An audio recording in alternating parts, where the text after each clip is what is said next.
നമസ്കാരം. ഒരു സ്ത്രീ എന്ന പരിഗണന പി ദിവ്യയ്ക്ക് മാത്രം മതിയോ? പി ദിവ്യയ്ക്ക് ജാമ്യം അനുവദിച്ചുകൊണ്ടുള്ള തലശ്ശേരി കോടതി വിധിക്ക് പിന്നാലെ ഈ ഒരു വിഷയം അത് അത്രയേറെ മാധ്യമ ശ്രദ്ധയും അതോടൊപ്പം തന്നെ കേരളത്തിലെ പൊതുസമൂഹത്തിൻ്റെ മനസാക്ഷിയിൽ തന്നെ പതിച്ച ഒരു ഞെട്ടിക്കുന്ന സംഭവമായി തന്നെ മാറി. കാരണം ഒരു പ്രതിക്ക് ജാമ്യം കൊടുക്കണമോ വേണ്ടയോ എന്നത് തീരുമാനിക്കാൻ അത് ആ വിചാരണ കോടതിയുടെ ഡിസ്ക്രിപ്ഷനാണ്, ഒരു വിവേചന അധികാരമാണ്. ഈ പകൽ വെളിച്ചത്തിൽ അതും ഒരാളെ നാവുകൊണ്ട് സഹപ്രവർത്തകരുടെ മുന്നിൽ വെച്ച് അയാളുടെ യാത്രയപ്പ് വേളയിൽ വെച്ച് കൊന്നു തള്ളിയ ഒരാളെ ന്യായീകരിക്കുമ്പോൾ ADM നവീൻ ബാബുവിൻ്റെ മരണത്തിൽ ഇപ്പോൾ ദുഃഖമുണ്ടെന്നാണ് ജയിൽ മോചിതയായ ശേഷം പി ദിവ്യയുടെ പ്രതികരണം വന്നത്.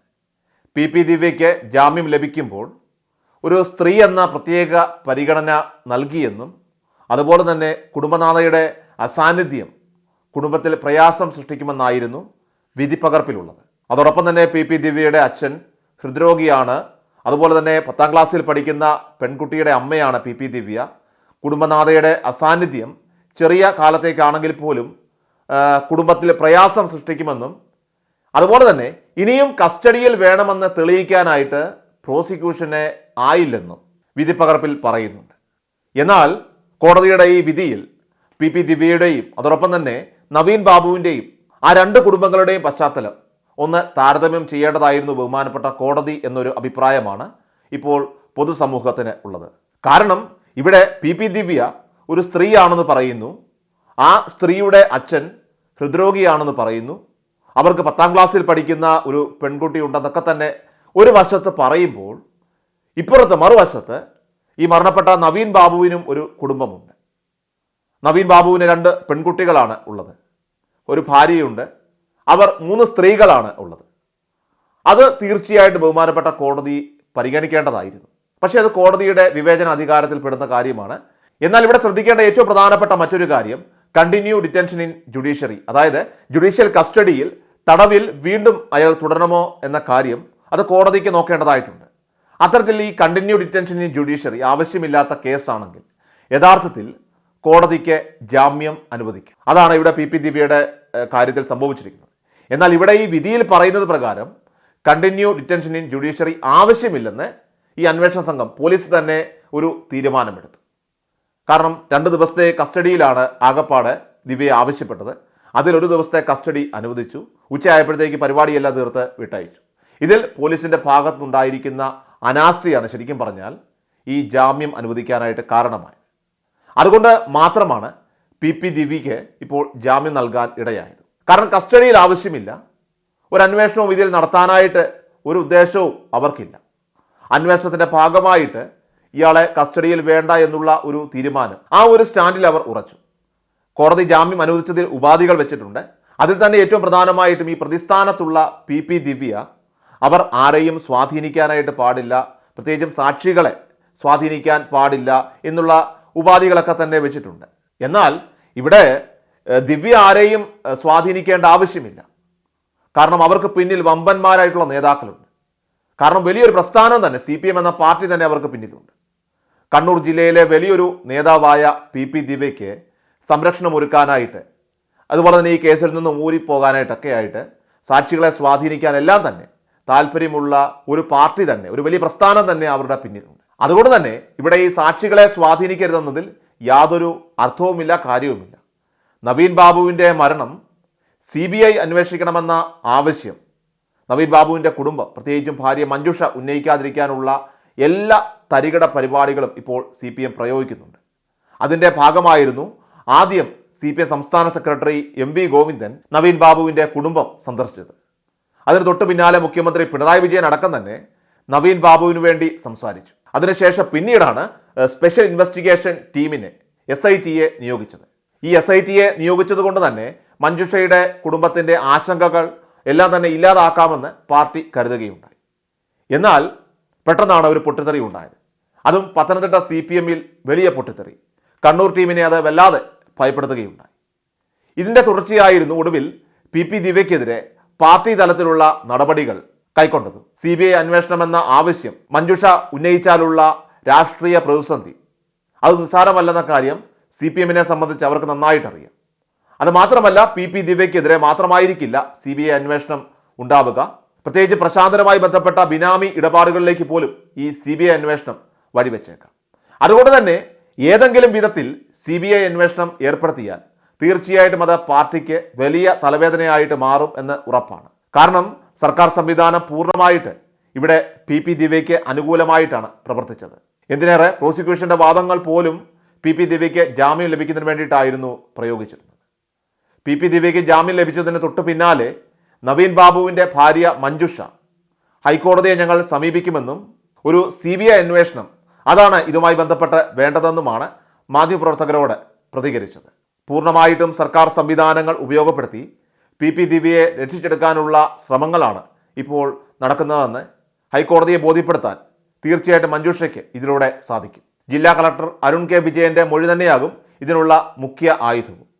കളക്ടറുടെ മൊഴി തലശ്ശേരി കോടതിയിൽ ഒരു പ്രധാന ആയുധമാക്കിയത് പ്രതിയുടെ അഭിഭാഷകനാണെങ്കിൽ ഈ കേസ് ഹൈക്കോടതിയിൽ എത്തുമ്പോൾ അവിടെ മഞ്ജുഷയുടെ അഭിഭാഷകന് ഇതൊരു പ്രധാന ആയുധമായി തന്നെ മാറുകയും ചെയ്യും. കാരണം സർക്കാർ സംവിധാനങ്ങൾ അത് എങ്ങനെ ദുരുപയോഗം ചെയ്തുകൊണ്ട് പി ദിവ്യയ്ക്ക് ജാമ്യം ലഭിക്കാൻ ഇടവരുത്തിയെന്ന് കൃത്യമായിട്ട് ഹൈക്കോടതിയെ ബോധ്യപ്പെടുത്താൻ ഇതുവഴി മഞ്ജുഷയുടെ അഭിഭാഷകന് സാധിക്കുകയും ചെയ്യും.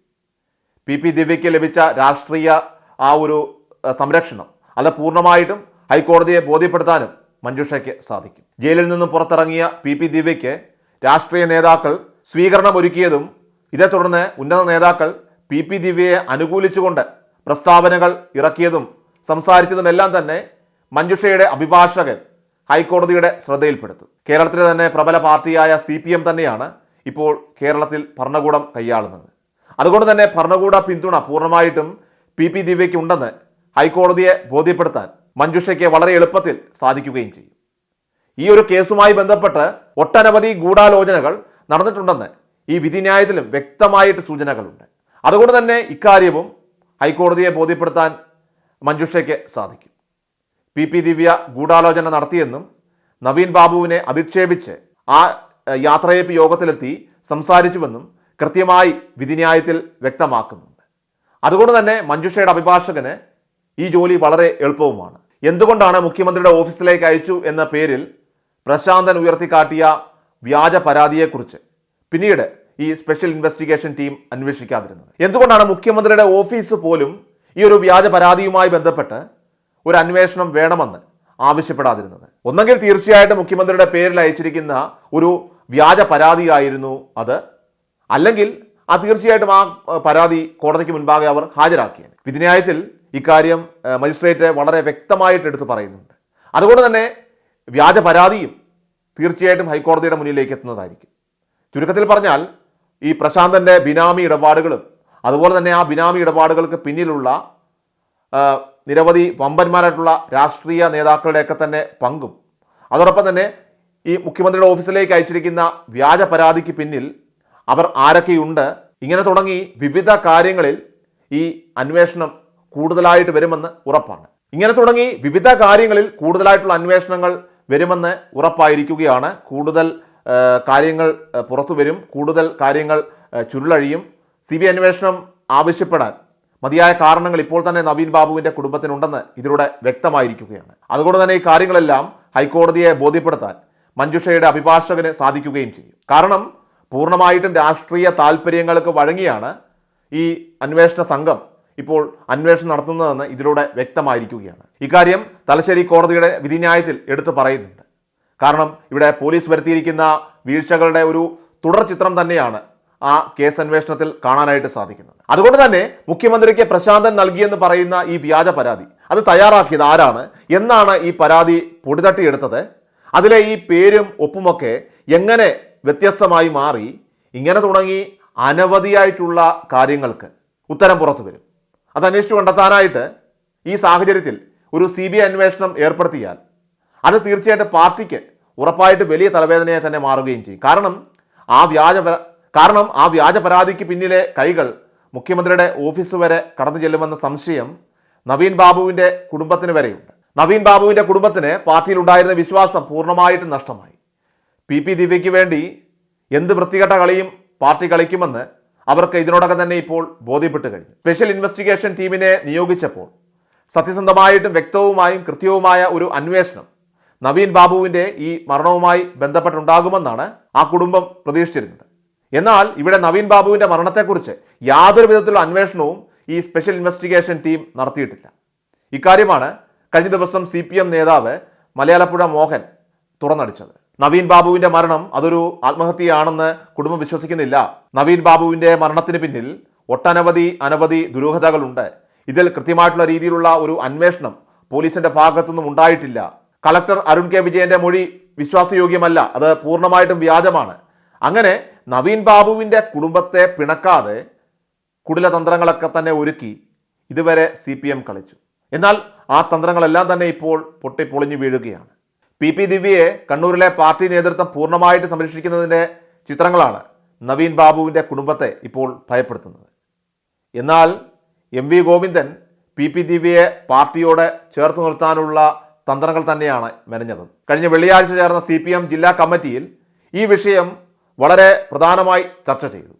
ജില്ലാ സെക്രട്ടറി MB ജയരാജൻ ഉൾപ്പെടെയുള്ള അംഗങ്ങൾ ദിവ്യയ്ക്ക് ജാമ്യം കിട്ടി പുറത്തിറങ്ങിയതിന് പിന്നാലെ അവരുടെ കൂടി അഭിപ്രായം കേട്ടതിന് ശേഷം പാർട്ടി നടപടികൾ സ്വീകരിച്ചാൽ മതിയെന്ന് അഭിപ്രായവും പറഞ്ഞിരുന്നു. PP ദിവ്യയുടെ ജാമ്യ ഹർജിയിൽ വിധി പറയുന്ന അതേ ദിവസം രാവിലെ തന്നെ പാർട്ടി നടപടിയെടുത്തു. കാരണം ഏതെങ്കിലും തലത്തിൽ ജാമ്യവിധി എതിരായാൽ തീർച്ചയായിട്ടും അത് പാർട്ടിക്ക് ദൂഷ്യം ചെയ്യുമെന്ന് സംസ്ഥാന കമ്മിറ്റിക്ക് ഒരു ഭയമുണ്ടായിരുന്നു. അത് മാത്രമല്ല, ഇപ്പോൾ ബൈ ഇലക്ഷൻ കൂടി നടക്കുന്ന സാഹചര്യത്തിൽ PP ദിവ്യക്കെതിരെ പാർട്ടി നടപടി സ്വീകരിക്കാതിരുന്നാൽ തീർച്ചയായിട്ടും അവർക്ക് ജാമ്യം നിഷേധിക്കുകയാണെങ്കിൽ അത് കൂടുതൽ വിമർശനങ്ങൾക്കും പരിഹാസത്തിനും ഇടവരുത്തും. കാരണം കേരളത്തിലെ ജനങ്ങൾക്കിടയിൽ, പ്രത്യേകിച്ചും സ്ത്രീകൾക്കിടയിൽ പോലും വലിയ സ്വാധീനമാണ് ഈ ഒരു വിഷയം ചെലുത്തിയിരിക്കുന്നതെന്ന കാര്യം CPMന് നന്നായിട്ടറിയാം.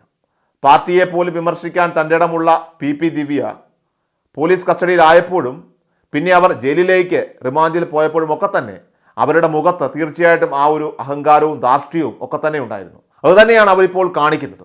ഇത്ര വലിയ അഹങ്കാരത്തോടു കൂടി നിൽക്കാൻ ആരാണ് ഇവർക്ക് ധൈര്യം കൊടുക്കുന്നതെന്ന് ചോദിച്ചാൽ വമ്പന്മാരായിട്ടുള്ള പാർട്ടി നേതാക്കൾ ദിവ്യയ്ക്കൊപ്പമുണ്ടെന്ന് ഇതിലൂടെ ഇപ്പോൾ വ്യക്തമാവുകയാണ്.